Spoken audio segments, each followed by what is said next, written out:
Hello and welcome back to FinFlam. I'm Big John. President Trump just dropped his latest financial disclosure, and the usual suspects are losing their minds. CNN, MS Now, whatever they are, over $2.2 billion in income last year. A big chunk of it came from crypto. Today we're breaking it down the numbers, the pros, the cons, and what it really means for America. According to the Office of Government Ethics filing, Trump and his businesses pulled in at least $2.2 billion in 2025. That includes roughly $635 million from the Trump branded meme coins through licensing deals and nearly $800 million from World Liberty Financial, the crypto project he and his sons helped launch, adding real estate, golf clubs, and other holdings. And that's a massive year. However, his detractors and his critics are screaming conflict of interest. But let's look at it honestly. Here's the pros. Why this is mostly a good thing. First, Trump delivered on his promise to make America the crypto capital of the world. He pushed backed against heavy handed regulation and let innovation breathe. The industry boomed and participated in it. That's not a crime. That's not corruption.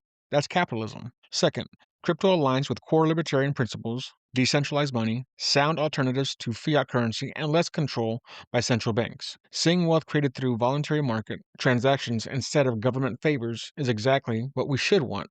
Third, it's all disclosed. Hundreds of pages of transparency. You don't get that with other presidents. How do they get so rich when they only earned $400,000 in the first place? Doesn't make any sense, right? A year at least. Compare that to the lack of scrutiny on other political families' dealings. Biden, Bush, Obama's. Trump is playing the game the system allows, and he's winning. Now, here's the cons, and these are, I think, pretty legitimate criticisms. Now, the downsides optics matter. Having the president and his family heavily involved while his administration shapes policy does raise questions about influence. Even if legal, it looks messy to some. Meme coins are speculative. They can create big winners, but also big losers among retail investors. The volatility is part of the risk, but when tied to the presidency, it invites extra scrutiny, and I think it's fair. And yes, family involvement in World Liberty Financial fuels the nepotism narrative. In an ideal world, clearer separation between office and family business would help. But here's my bottom line. Here's where I land as a conservative libertarian who supports Trump. This is overwhelmingly a feature, not a bug. Trump didn't steal money from taxpayers. He built value in a market he helped free up. Crypto represents a real challenge to centralized financial power. Some libertarians have fought for.